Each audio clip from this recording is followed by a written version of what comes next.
All right, guys. Hey, we are talking about a new move, and I know most of you guys are saying, how is this a new move when you're showing John Smith? Well, this move that I'm going to show you is very, very similar to some of the stuff that these world champions are have done in the past and are doing now. And I want to go back to John Smith. He's one of the greatest of all times, and I want you to I want to show you how John Smith avoids the front headlock in this position, and he goes over top. And then you're going to see him come down hard on this one arm and then hop over. So this is something very, very unique because a lot of times, when we're watching wrestling today, what happens is everyone goes to a front headlock. And this is a very unique move that you just don't see very often. And let's watch him do this a few times to where he gets in a great situation to score. And, this was in the World Championships. So let's move right along. Okay, so this is John Fisher and John Smith, and they are in the U.S. Nationals. This is 1991, and you can see that he did something very, very similar. And, what I want to talk about is how he decides not to get into a front headlock. He could go to a front headlock, but decides not to. And you can see why that he's beating this arm and stepping over. So that's what we're going to talk about. I'm going to show you how these, world champions are not getting into a front headlock and looking to score. He could have easily got into a front headlock, but he decided to go over both arms here and then score. So let's show you John Smith actually showing this move. All right, guys. So, hey, this is John Smith, and he's showing the technique, and he's talking about, we're going to lock at the chest, and then he's going to talk about bringing these elbows in and above the tricep, and he's going to talk about putting a tremendous amount of pressure onto that side where you're bringing your elbows in. So he's collapsing that arm, and when you collapse the arm, then you're going to high step over, and he's just talking about pulling that in tight and then getting that elbow and then putting a tremendous amount of pressure. And once he puts that pressure in, you'll see that he's going to take him the whole way down, put everything onto that side, and then step over. And in the World Championships that I just showed, you could see that he hopped over to get in this position. And I know a lot of you are thinking right away, well, what about a Peterson from that? So this is Pat Smith underneath. That's his brother, and he is awesome, four-time national champion, and he's going to talk about, what if I grab this Peterson right here and get in this position? And John Smith is like, hey, this is a position you go back to your baseline defense, you get your hips down in, and attack this leg right here and look to score. So really good stuff. So let's show you some other world champions avoiding the front headlock. And I'm going to show you a middle school kid doing what I call is a new move off of this. So without further ado. Okay, this is Tom Brands, and he's in the World Championships, and he is a world champion. And I want to just show you something right here, how he doesn't go to a front headlock. So right here from this position, he doesn't go to it. What does he do? He puts both hands over top, and notice how these elbows are in, and he's controlling this head right here. And then he goes into a leg attack from there. And so really cool stuff. And this is what I want to start seeing is that, from you guys, is that we come over top. Don't go to a front headlock. Over top. And then even if we can't score from there, we can attack, and leg attacks are going to happen. All right, let me show you the next one. Okay, this is in the same match, And I just want to show you how he doesn't go to a front headlock from here. He's over both of them. You see that, guys? He's over both arms. And he puts a tremendous amount of pressure on the one side and then cuts to the other.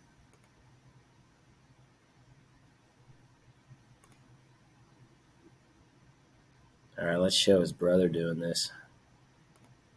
So this is Terry Brands in the World Championships, and if you haven't watched this match, it's awesome. This guy, this Cuban, is extremely dirty, but notice what he avoids, guys. He could have gone. Look at his left arm. He could have gone to a front headlock. Where does he decide to go? He comes over and does his famous go behind off of this, and then goes into a leg attack from there. So let me show you another one where he avoids the front headlock. Let's see here at 409, I believe we have.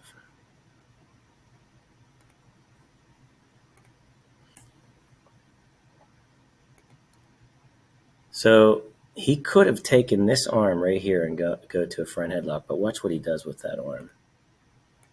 He comes around. He avoids the head.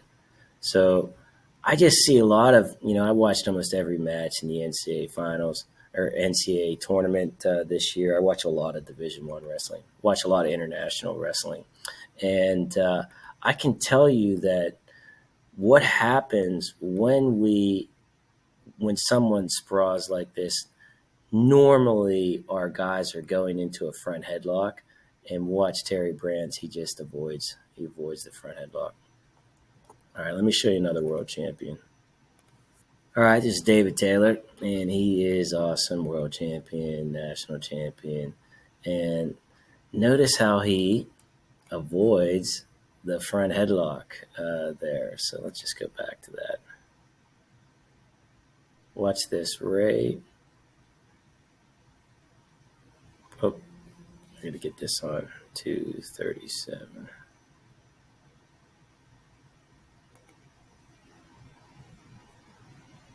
Right here, guys.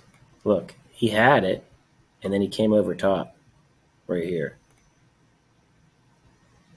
He goes in to go for a score. Watch this. Right here. I'm going to pause it right. Look, he could have gone to a front headlock. He's over top here. He's over top here. And then you'll notice that he's going to grab this arm. He's going to put pressure down. He's going to look to score off of that. He never grabs a front headlock. He missed this one. But that is what, if you watch, I watched every single David Taylor match that there is that you can watch on Flow Wrestling or YouTube or anything out there.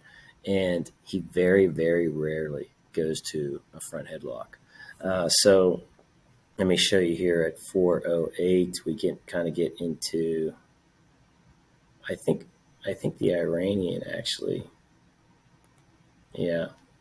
And why do we not want to get to a front headlock? So you could see that he has a front headlock, but look what David Taylor has right here. He has an arm.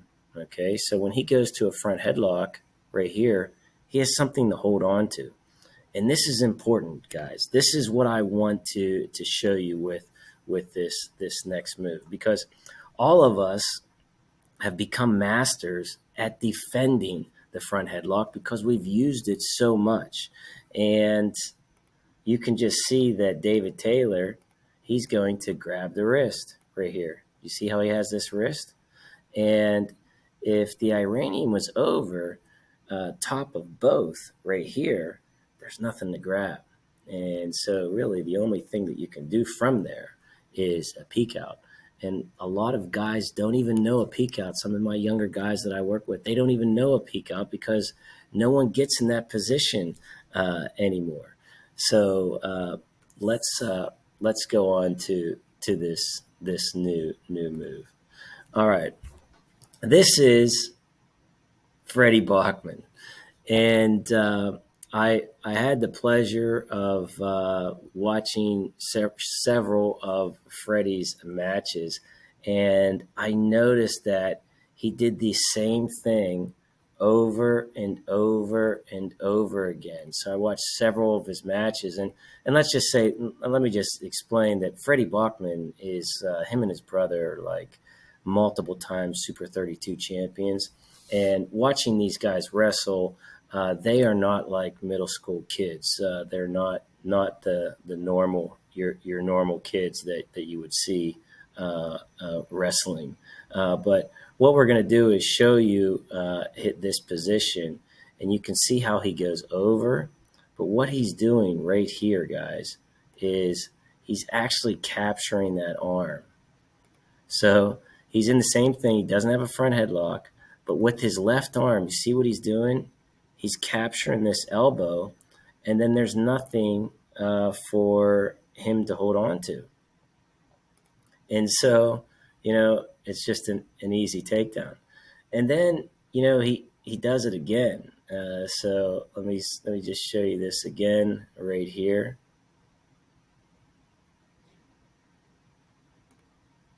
There it is, right? Okay, so very similar, to what John Smith is doing, where he puts that pressure down. But what Freddy does is he goes and grabs that elbow. Do you see what he's doing right there? And he's taking down everyone with this. And so I've just watched. I watched 10 of his matches, and in all 10 matches, he does this exact same thing. We're catching, from an elbow. So can this, can we? Let's talk about this. Can we learn from a middle school wrestler? Yeah, we can learn from anyone, and I truly believe that this is a great move, and with some basic principles and concepts that we've been talking about, and I showed you some world champions doing that. Now, how do you defend? And so with my clients, we talk about how do we defend this new move, because we're so used to someone getting a front headlock and then we grab the wrist, and now there's no wrist to grab. When you look at this, that there's nothing to grab a hold on, like David Taylor was doing with the Iranian. So how do you defend this? Well, it's real simple. We have here's Kerry Colat, and you almost have to go to an old school guy to see what a peek out is, but you could see that it's pretty simple when someone does get into a situation where they're over both of them. So you could see that he's over both of them. All we're going to do is just raise up and then peek out. And so that is the defense to this. And some of the guys are starting to catch on to his move. And I truly believe that this is the best option when someone is over top like that, to peek out. And so you can see that right here. Now, guys, when you start doing this, when you start getting in this position, you have to be aware of the peek out, and it's really something that you have to spend a lot of time at staying in this position and holding on and getting locks, like John Smith was doing, and getting familiar with this. And in the beginning, you have to be aware that guys are going to peek out and come in and attack your legs, some of the better guys. But I think that we can get away with scoring a lot of points off of not going to a front headlock and then doing this new move. We'll call it the Freddy. I don't know Freddy, but I do like the way that he wrestles. He doesn't wrestle like a middle school kid. He wrestles like a high level college kid. And these kids, they keep getting better and better, and there's so many opportunities and so many resources for them nowadays that we didn't have, back in the day, and guys are just getting really good. And this kid, he's good. All right. Have a great day.